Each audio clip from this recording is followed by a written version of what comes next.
Okay, so I'm starting today's class, which is about exchange rates. So let me share with you the screen so we can start from where we left on the last class before you went home. Let me see here. So let me see. So we have talked a little bit about a country in autarky, and we have talked about how currencies are related with the trade or the financial flows that one country makes with another country. And I refer to Cuba, for example, how Cuba has two different currencies. One currency aims to have an autarkic economy, so the Cuban peso that is being used inside Cuba doesn't have to do with any goods that are imported, so they can use an internal currency because they don't need to exchange that currency towards the rest of the world currencies because they are not buying anything that is needed for them to produce inside the island. So this is interesting because we talk about how, for example, Salt Spring can use its own currency. They are trying to do something like that. As long as they produce everything internally in the same island, then they could use a currency internally, so they don't need to exchange its currency towards other currencies. So that's the idea behind all these values of currencies amongst other currencies. If you are in the need of buying goods from another country, then you will need to exchange your currency towards the currency that the other country has, so you can keep buying goods from that other country. We also said that the international currency that we use over the world is the US dollar, but there are a couple more that can be easily exchanged because people accept it all over the world, generally speaking. So one will be the euro, the other one will be the yen, and the other one will be now is the Chinese yuan. But the US dollar is the one that everybody will accept because it's a currency that all over the world is traded. So I'm going to move on here because we talked a little bit before about how currencies work. We talk about the Bretton Woods system. And let's talk about exchange rates, which is our topic today. So we will define the exchange rates as the price of a currency expressed in terms of another currency. So what does that mean? That if I'm saying how much I will receive when I sell 1 Canadian dollar, then that would be the exchange rate of the Canadian dollar based on this definition. So the price of the currency, in this case, the Canadian dollar, expressed in terms of another currency. So let's see how it works. Here's the historical, let's say, fluctuation of the value of the Canadian dollar. And that means that 1 Canadian dollar means in US dollars, the amount that we see here in the screen. So for example, in 2006, we had that 1 Canadian dollar was about less than 90 cents of a US dollar. But in 2007, you will receive more than $1 for each Canadian dollar. So the value of the Canadian dollar was increasing. So we have all these fluctuations taking place, and the fluctuations will respond on the demand and supply of the Canadian dollar in this case. We're going to use a model in 1 second so we can understand how that can be analyzed. But if we see here, all these fluctuations mean that the Canadian dollar towards the US dollar has been gaining or losing value. And that's when we talk about exchange rates between one currency and another currency. So let's look at this other one. So for example, this is 1 Canadian dollar in terms of British pounds. And now we see a different pattern here. Remember here we have some fluctuations. Here we have a different pattern of fluctuations. So 1 Canadian dollar will be almost 60 cents of a pound, of a British pound. That was on 2016.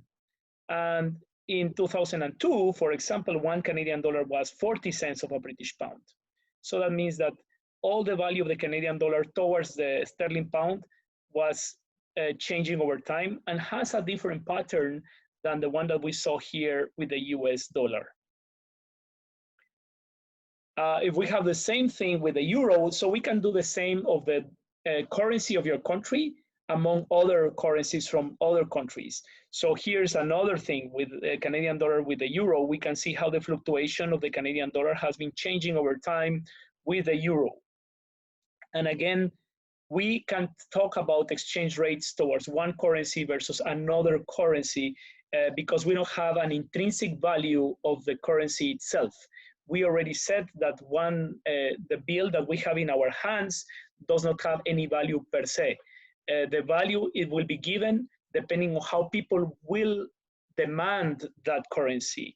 So let's say if I have just a piece of paper, then the piece of paper doesn't have any value for anyone unless someone really needs that piece of paper. So we're talking about the same idea here with currencies. Currencies are just pieces of paper that are legally backed up by the central bank of a country, saying this is a legal piece of paper. And then if you hold that piece of paper, then that means that is a unique good, let's say it's a unique piece of paper that we back up, that is a legal one. So if you hold it, that belongs to you. And then if someone else wants to buy it, then they have to pay for that piece of paper that we call currency. Here's the same thing with the Japanese yen, and you can tell how one Canadian dollar may be costing in the international market 95 Japanese yens, for example.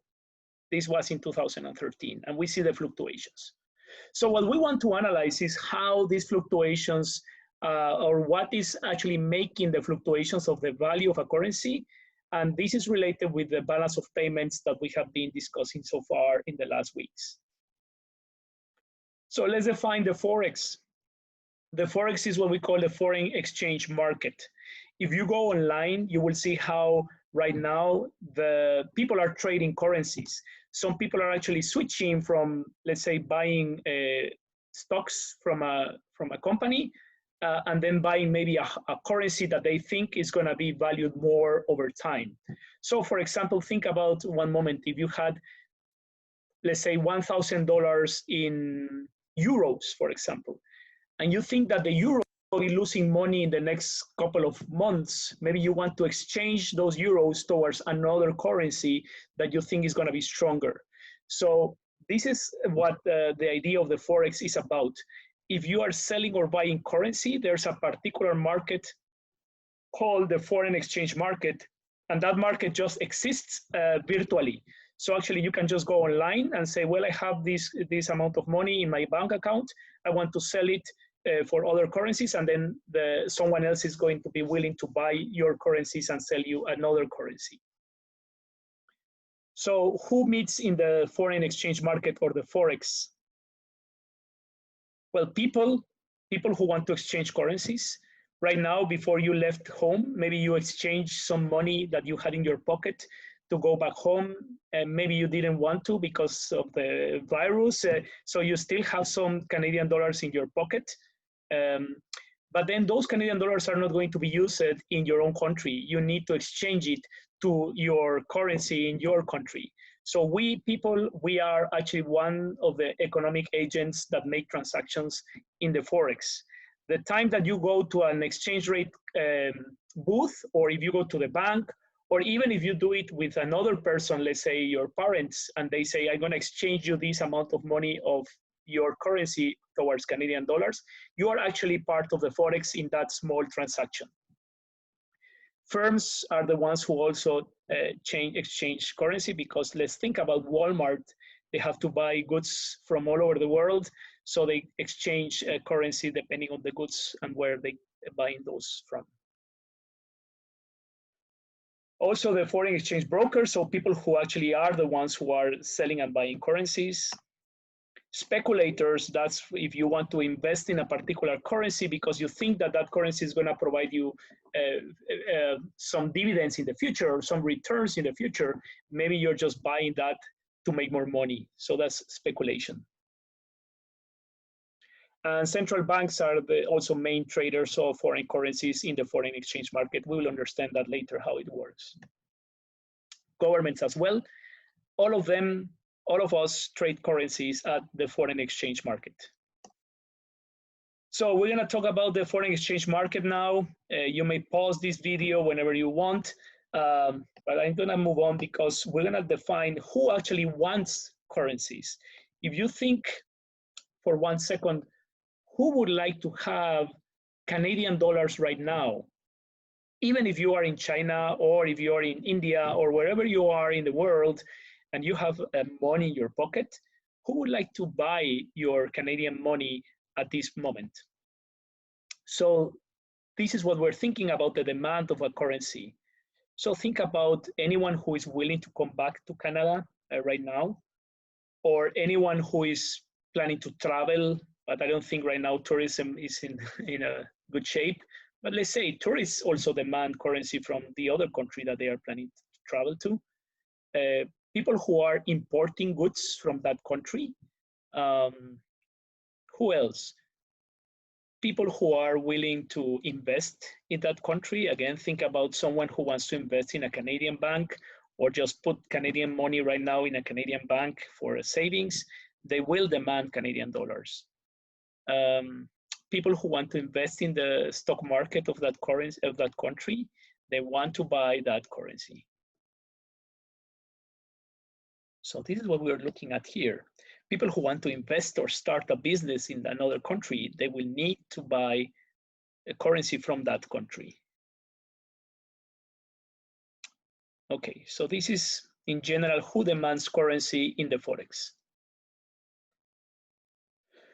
So who supplies also the currency? So it's on the other hand, the ones who are holding, in this case, Canadian dollar, if you use the example of the Canadian dollar, they are willing to sell Canadian dollars in order to buy the other currency that we're talking about.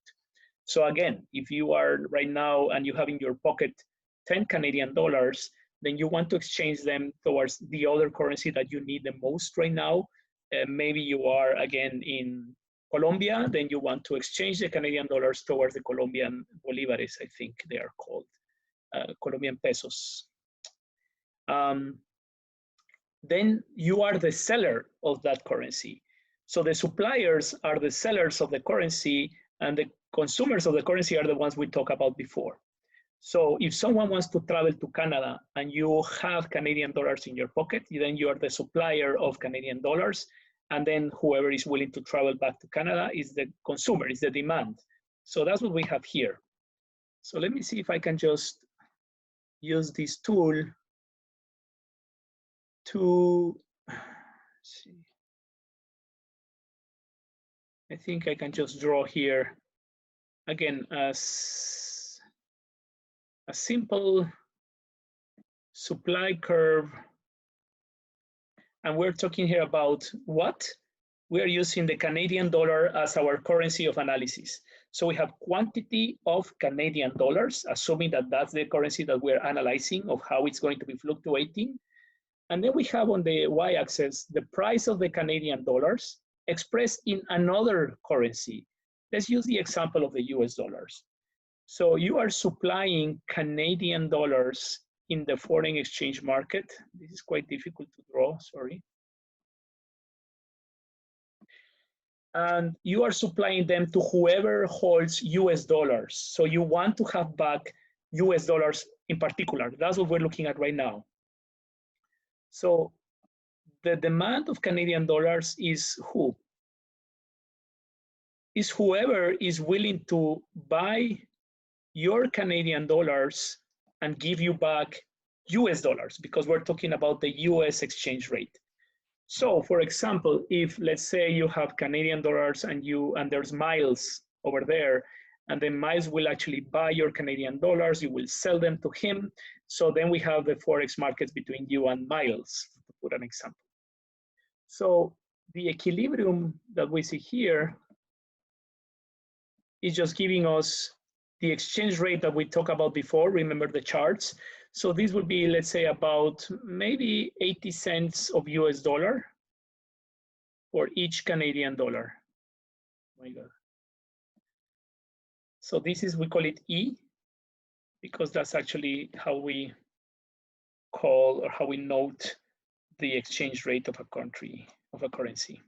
So let's say this is 80 cents of one US dollar will be one Canadian dollar. So this is the model that we're going to be playing with. So I'm going to move very fast now because think about any shock that is going to be making people to supply more Canadian dollars or to supply less Canadian dollars. Or let's think about a shock that are making people to buy more Canadian dollars or to buy less Canadian dollars. And that is related, if you have thought already, with the balance of payments. So for example, what would happen, ceteris paribus, if today people are canceling their travels to the USA, okay? Or let's put it in other words. Let me correct this. Because we're analyzing Canada, is going to be easier. Let's say that people are coming back to Canada because of the coronavirus pandemic. People over the world, they want to come back to Canada. They are repatriated. It's what is happening right now all over the world. Happened to you guys. Some of you are still on transit going back to your countries. So actually, you don't really need the Canadian dollars in your pocket. You want to sell them. Now, people who are coming from abroad to Canada, okay, so what do they want? They have foreign currencies in their pocket, and when they come back, they will what? Demand more Canadian dollars, because that's the currency that we use here in Canada.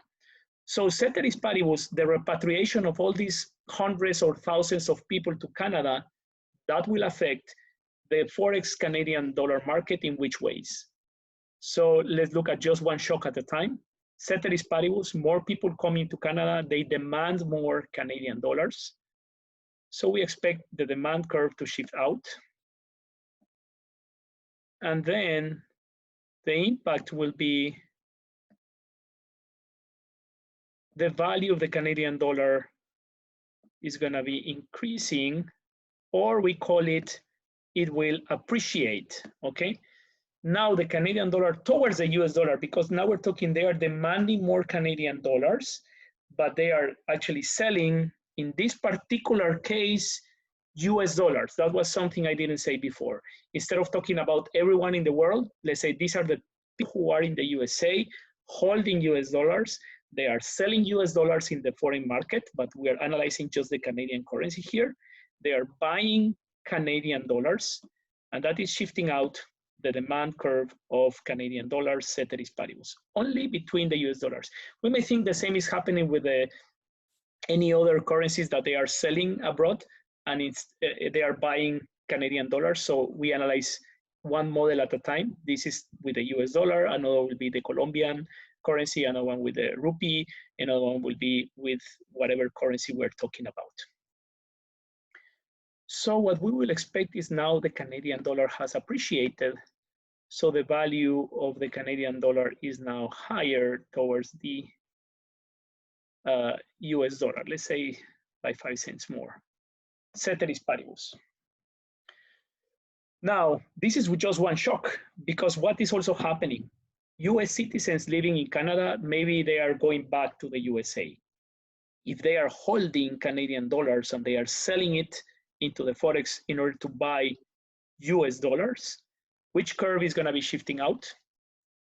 Well, I hope you guess it. It's going to be the supply of Canadian dollars is shifting out because they want to buy US dollars. So let's say this could be the shock. So I'm just playing with this so you see how the supply and the demand of Canadian dollars in this case is shifting in or out, depending on how people are demanding or supplying the currency. What would happen if people will buy more Canadian goods from the USA?